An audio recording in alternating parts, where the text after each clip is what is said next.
You're listening to Rabbi Aryeh Wolbe of Torch in Houston, Texas. This is the Parsha Review Podcast. Good morning, everybody. It's so wonderful to be here. Crisp morning here in Houston, Texas. This week's Parsha is Parshas Vayishlach. Vayishlach means, and he sent. Vayishlach Yaakov malachim. And Jacob sent messengers, Lefanav, before him, Esav achiv. He sent messengers to his brother, Esav. Artza Seiris de Adam. Now Jacob was coming back to the land of Israel. Vayitzav osam lemor. And he says to these messengers as follows: Ko somur ladonu leEsav. So shall you tell to my master Esav, to my lord Esav. Ko omar avdecha Yaakov. So said your servant Jacob. Im Lavan garti. I lived with Laban. Okay, I lived in his home. Ve'echar ad ata. And I have lingered until now. Okay, so we know the Torah doesn't just tell us stories. The Torah doesn't just tell us tales of what happened. What is the Torah saying here? And why is it important for us to know? Number one, that he sent angels. What is he dealing with angels? Why is Jacob dealing with angels? I'm sending you guys, but I'm sending you guys with angels. Angels are going to protect you. Because they were afraid of Esav. Esav was a mighty guy. And they were like, I don't think it's a good idea for us to go to Esav. He said, it's okay, I'm sending angels with you. Listen to what Rashi says. Malachim Amish, he actually sent angels. Actual angels. Now, if you look in the Medrash says that we see that our patriarchs dealt with angels a lot. We know that Abraham had 3 angels that came right after he circumcised himself. He was sitting in the tent, and 3 angels came around. And while wandering in the wilderness, we know that Abraham's maid, Hagar, was addressed by an angel. And then we see Eliezer, the servant of Abraham, who traveled to Lavan. He was accompanied by angels. Yaakov himself was involved with angels. He was protected by angels. And when Yosef was sent by his father to go find his brothers, he met up with angels. So we see that our sages were dealing with angels, our patriarchs, our matriarchs. Angels was a common thing. But then Yaakov says something very, very amazing. Yaakov says, Im Lavan garti. He's giving guidance to these messengers. And he's telling them, guys, first respect, okay? Call him my master. Don't call him by his name. My master, the master of Jacob, give him respect. And what he's trying to say here is that I got a blessing from our dad. That's what Jacob is conveying. I got a message. I got a blessing. And the blessing didn't really work out. It didn't really pan out. Because look, I've been a servant by Laban for so many years. All of that blessing that I was going to have the heavens and I was going to have the earth. What do I have? I have a few animals. It's not heaven, not earth. It's nothing. So just let bygones be bygones. Let's just move on. And let's just have peace between us. But Yaakov drops over here a hint that Rashi picks up on. Im Lavan garti, I sojourned with Laban. What is garti? Garti is the same numerical value as taryag. Taryag mitzvos. Taf, reish, yud, gimel, and this is gimel, reish, taf, yud. What does Rashi say? Lo naaseh sisar v'choshuv elo ger. I didn't become someone who is honorable, someone who is a minister. I was a ger. I was like a convert. I was a guest there. I never became permanent there. Don't hate me for the blessings of our father. He said, I'm going to be a master over my brothers. And you see, I wasn't. You see, I was a servant. I didn't get a chance to make great success. So just let it go. And then he says, Davar Acher. Now Rashi says an amazing thing. Garti b'gematria taryag. Garti, im Lavan garti, I lived with Lavan. He's saying taryag, kolomar im Lavan harosha garti v'taryag mitzvah shamarti v'lo lamadati mimasav haroim. I lived with Laban. Laban was a wicked guy. And you know what happened? I wasn't influenced by him. You know why? Because I kept the Torah and the mitzvos. I kept the 613 commandments of the Torah. And in so doing, I protected myself from his influence. So Rashi here says, V'lo lamadati mimasav haroim. I did not learn from his wicked ways. I did not learn from his wicked ways. The Torah here is teaching us a key. In order to preserve our holiness, in order to preserve our level of greatness, we must keep the Torah. We must keep the Torah. This reminds me of an amazing story. Story of my grandfather. My grandfather, as many of you know, was born in Germany, in Berlin. He lived in Berlin. And before the war broke out, the Second World War, my grandfather had already been learning in the yeshiva of Mir in Poland. And because my grandfather was a citizen of Germany, he was not welcome in Poland when the war broke out. And they informed him that he had to leave. And where is he going to go now? So he went to Sweden. Sweden was a neutral country. And he arrived in Sweden. And he arrives in Sweden alone. He didn't have a rabbi there. He didn't have a teacher there. He didn't have a study hall to learn in a base medrash. He didn't have a synagogue to go to. Alone. And what was the first thing he did when he arrived there? He put on the door of his apartment a nameplate. And the nameplate said, Beis HaMusar, the house of Musar.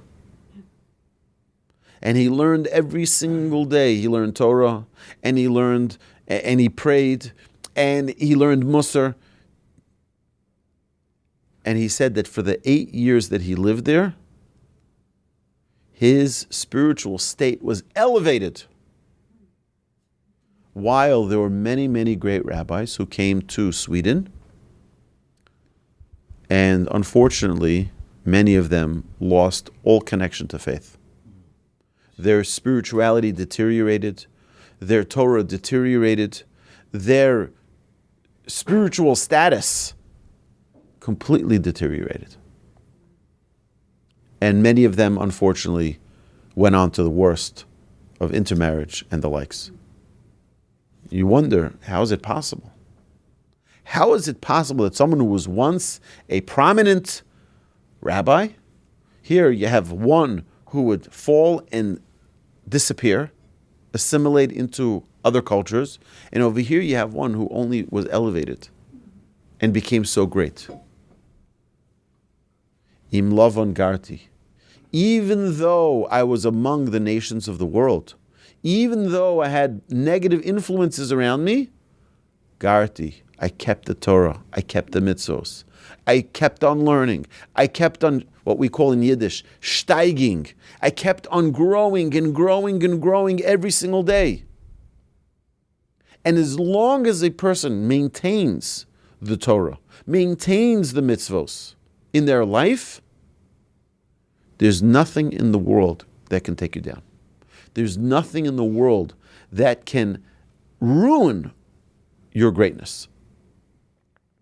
So if someone is traveling, someone is going, I don't know where someone's going to go. We don't know where anyone, can be taken to in life. We have sometimes our job takes us here and our job takes us there. And what's going to be if and what's going to be when, we don't know. But if a person is firm in his Torah study, if a person is committed and dedicated every single day not to miss a day of Torah study, it preserves us. The Torah protects us. The Torah preserves us. We know We've mentioned this idea before. It says about the Torah that it's mesukim midvash v'nofes tzufim. The Torah is sweet like honey and it's comb. What does that mean that the Torah is sweet like honey? What ingredients, what is in honey? What properties are in honey that compares it to the Torah? So our sages explain from a halacha. The halacha says that if one puts something which is in a veil or something which is not kosher into honey for an extended period of time, you can later take it out. I'm talking extended period of time, 6 months or so, even more. You can take it out and you can eat it. Huh? How's it possible? Something which is not kosher. Because after an extended period of time, the honey the properties of the honey completely consume everything that's in it and it becomes honey. Our sages tell us that's the power of Torah. The contrast between Torah and other trades. Someone goes to law school, but they have a really bad temper. You know what happens? They leave law school as a bad-tempered lawyer. Someone who goes to medical school, who's very jealous, when he leaves medical school, he's a jealous doctor. Nothing changes. Your traits stay the same. You may have more knowledge, but it doesn't transform who you are. But when someone comes to learn Torah, they become a new person. All of their blemishes are repaired. We see this with Akiva, the great Rabbi Akiva.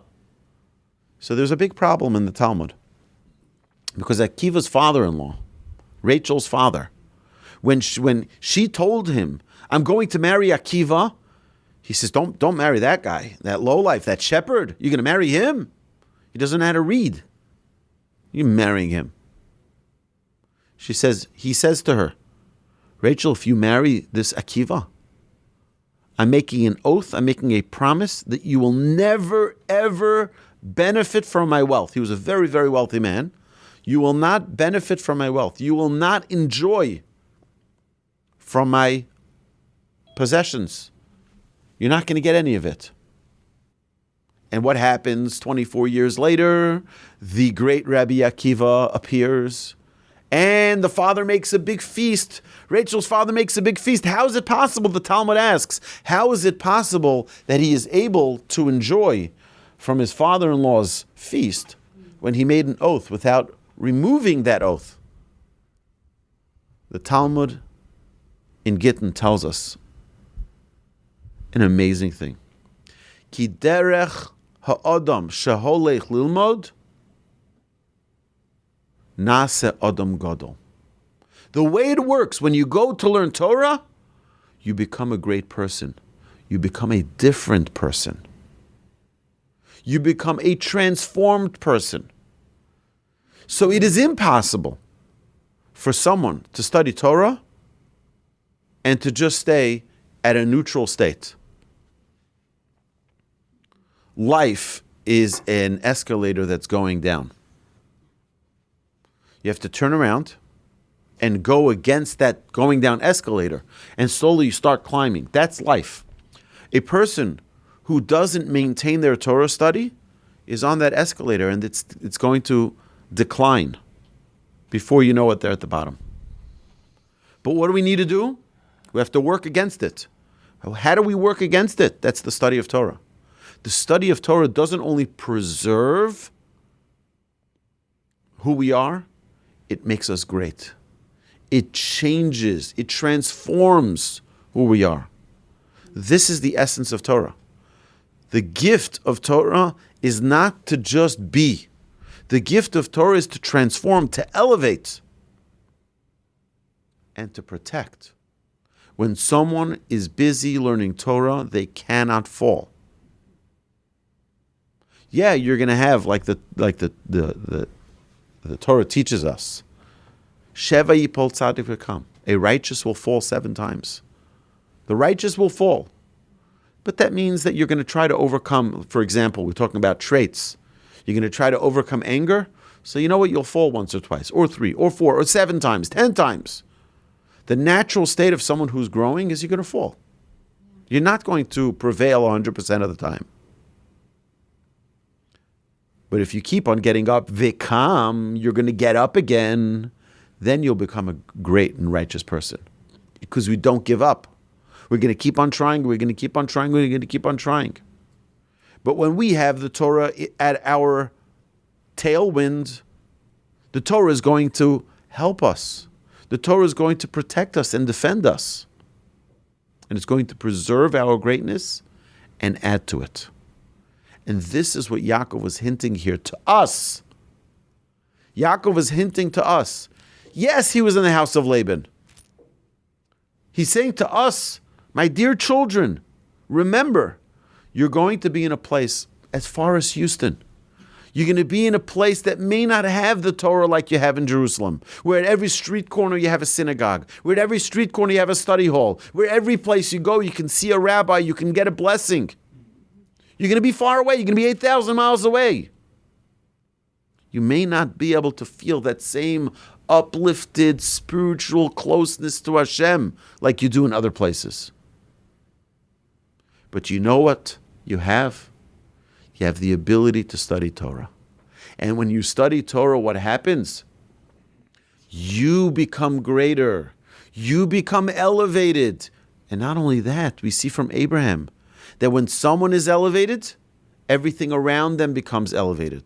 The whole land that Abraham acquired became elevated. He bought it from a lowlife who changed his mind multiple times. No, take it as a gift. No, give me $400,000. No, kept on changing. Abraham acquires it at an exorbitant price. And what does it say? Vayakom stay Ephraim. The field was elevated. Why was it elevated? Because it now was purchased by someone who was at an elevated state.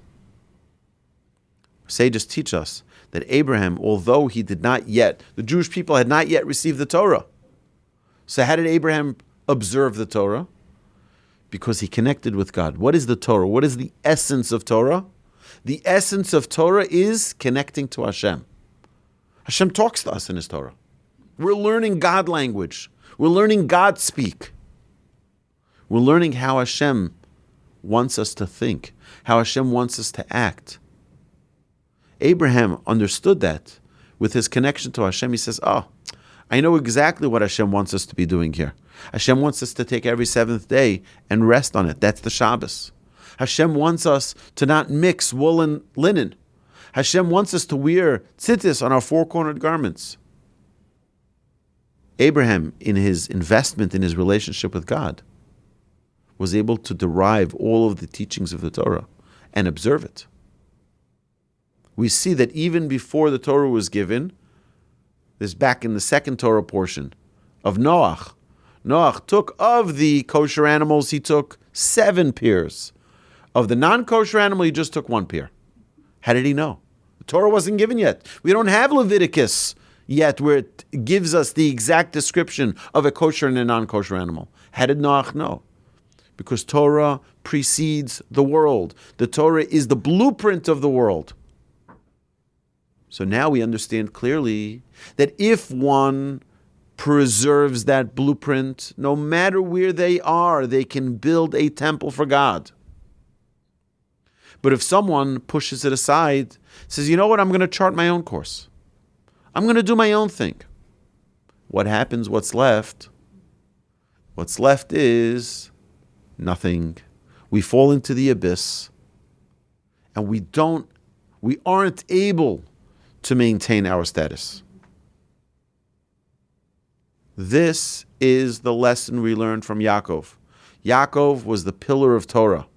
He studied Torah. He learned in Shem Ve'ever for 24 years. He learned and learned and learned. And he maintained his greatness. In the house of Lavan, he even became greater. And this is what he's teaching us in the hint of this portion. Im Lavan garti. Don't be saddened. You're living out in Vegas. You're living out in Memphis, Tennessee. You're living out in the middle of no place. Don't be disheartened. Don't give up.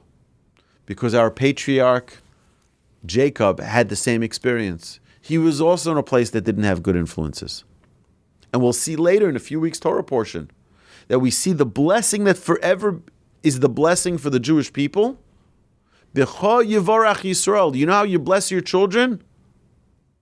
Yisimcha Elokim ke Ephraim and Menashe. God should make you like Ephraim and Menashe. Why like Ephraim and Menashe? What is so unique about Ephraim and Menashe that we say, your children should be like Ephraim and Menashe? Our sages tell us. Because Ephraim and Menashe, where did they grow up? They're the children of Joseph. Where did they grow up? They were raised in Egypt. Were there study halls in Egypt? No. Was there a yeshiva? Was there a torch center? There wasn't anything there. And yet they became righteous Torah scholars. They were God-fearing Jews. What, in a desert? In a place that was steeped in materialism? The number one economy in the world was Egypt. The number one wealth was in Egypt. The materialism, the levels of indulging in materialistic pursuits in the entire world, the number one was Egypt. And yet, with all of that, with all of those challenges, with all of those temptations, Ephraim and Menashe prevailed. They won the battle. They maintained their status as Jews, notwithstanding their entire surrounding, the entire country. Our sages teach us that the reason we bless our children with the introduction of Yisimcha Elokim ke Ephraim and Menashe, God should make you and bless you just like He did Ephraim and Menashe, because we have no idea where our children will end up. They can be out in the middle of Colorado. They can be in New Mexico. They can be wherever. They can be in Texas, in Houston, Texas. And what are they going to have? They may not have a school for their children.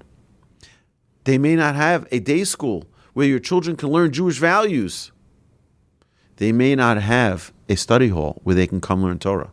They may not have a magnificent library like we have here in the Torch Center. But you know what you do have? We have ancestors, Ephraim and Menashe, that they prevailed, notwithstanding that they were in a secular environment. They were in a place that served idolatry, that wasn't connected to God. And they preserved their Torah connection with God through the study of Torah. And this is why we bless our children like that. We bless our children that they should also prevail wherever they are with the study of Torah. Maintain the study of Torah. When someone comes to learn Torah, this is what the Talmud we mentioned previously with Rabbi Akiva. You are transformed. You become a different person. And therefore, when Rachel's father made an oath that he should not enjoy from his possessions, he wasn't referring on Rabbi Akiva, the great Akiva, who was now a new person. He was on the little boy Akiva. It was the guy who didn't know anything. Now he became a great, different person, totally transformed. This is the power of Torah. This is what we learn from Yaakov. We learn from Yaakov never to give up on our Torah, never to give in to the Yetzer Hara, and never to take a day off. Learn something every single day. Take a book, learn something small, to preserve ourselves and our relationship with God, our relationship with the Torah. We need to be in Lavan. If you're with Lavan, wherever you are in the world, garti. Don't forget Taryag mitzvos. Preserve the mitzvos. Preserve the Torah. And in this way, there will never be a challenge that we cannot overcome. And we will learn how to survive any spiritual challenge. This is our goal. This is our mission. Hashem should bless us all. And we should have an amazing Shabbos. Thank you so much. Sandy, you're asking an outstanding question. Is angels only something that were controlled by our ancestors, or is it something that we can have access to as well? So I want to share with you an amazing thing. An amazing thing. The Midrash tells us something really phenomenal. The Midrash tells us that Sunday was married to Monday, Tuesday was married to Wednesday, Thursday was married to Friday. And Shabbos came to God and said, it's not fair. Everyone has a mate, except for me. I'm alone. I'm single. God says, don't worry. Your mate is going to be the Jewish people. Your mate is going to be the Jewish people. Who is the partner for Shabbos? The Jewish people. And not only that, the Jewish people will date you. Once a week, they'll go on a date night with you. And once a week, they're going to get dressed up. And they're going to bring out the finest wine and the finest food. And they're going to just spend time focused just on you. That's the Jewish people on Shabbos. You know what happens in synagogue every Friday night? Every Friday night, we stand up and we turn our faces, our whole body, we turn to the door of the synagogue. It's the weirdest custom. We say, Boi v'shalom ateres bala. We welcome in the Shabbos queen. And we say, Shabbos queen, come. What do we do when the bride walks down the chuppah, when she walks down the aisle? What do? Everyone stands up and everyone faces the bride. You know who our bride is? The Shabbos queen. And that's what we do. As soon as the Shabbos comes in, we all stand up, we all face the door, and we welcome the Shabbos queen in. Now, who does the Shabbos queen come in with? With angels. The Shabbos queen comes in with angels. That's the bridesmaids. They're the angels. We're welcoming in the queen, the Shabbos queen, with the angels. What happens then? The halacha says something really phenomenal. The halacha says that as soon as one comes home, we start singing Shalom Aleichem. What is the song of Shalom Aleichem? It's an amazing thing. The Shalom Aleichem, I'm going to read it to you so that you don't think I'm making this up, Sandy, okay? Shalom Aleichem Malachi Asharis. Peace upon you, O ministering angels. Malachi Elyon, angels of the Exalted One. Mi Melech Malchei Amlachim HaKadosh Baruch Hu, from the King who reigns over kings, the Holy One, blessed is He. You understand that every single Friday night we encounter the angels. And we ask them, we say, peace be upon you. And then we say, may you come, be for peace. Boacham l'shalom. May your coming be for peace. And then we say, Baruchuni l'shalom. Bless me for peace. And then we say, Tzeschem l'shalom. And now you can depart in peace. This we say every single Friday night. And we say 3 times each of these stanzas. Why? Because we're greeting the angels that are escorting the Shabbos. So we too have an encounter with angels every single week. And then what happens? Why do we say to the angels, Tzeschem l'shalom? And now you can depart?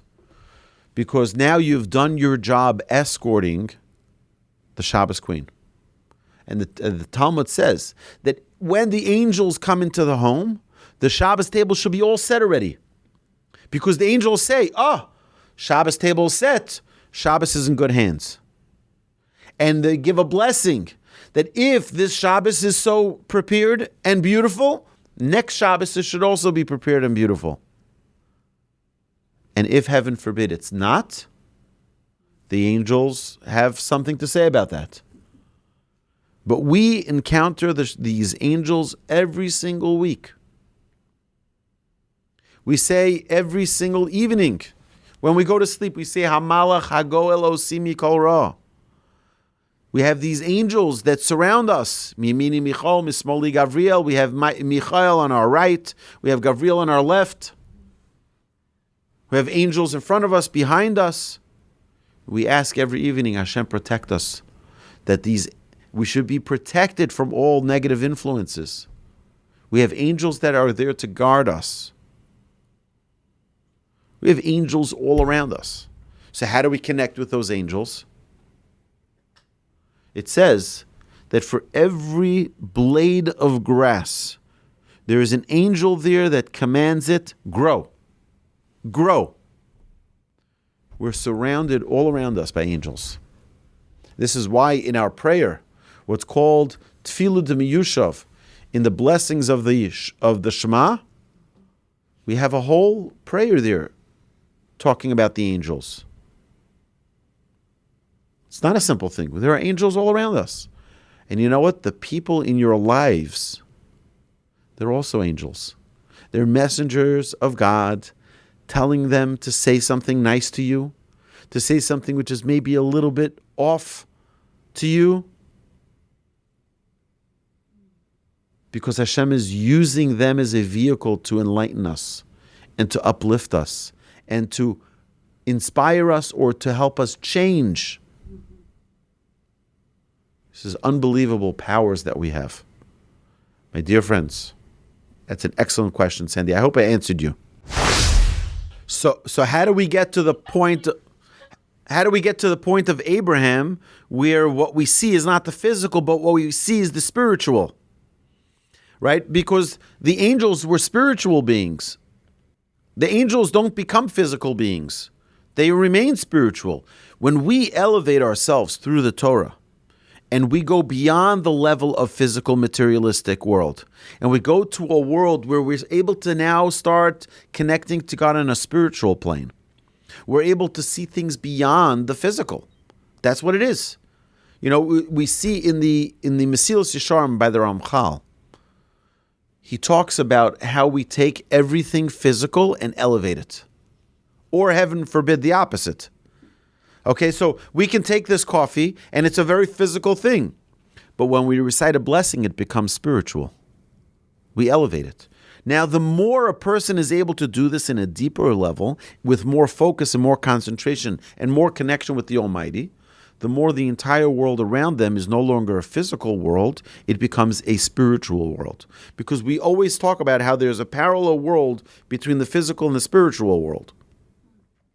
So the physical things that we're doing have spiritual counterparts above us. It depends on us how much we're able to elevate ourselves. Now, I don't know that a person needs to be in that realm of seeing the angels. I don't know that we want to. The Talmud talks about if you want to see demons, if you want to see the Yetzer Hara, there are certain things a person can do. But the Talmud gives a warning. You can never undo it. So it's a big challenge. Do you want to live knowing that right over here on your shoulder is a demon or a negative angel telling you do this or do that? A person can go crazy from that. A person has to be very careful. So we have to be careful what we wish for, but definitely we have power to do it, but we have to do it in a natural, organic way. And that is growing one step to the next step to the next step through Torah.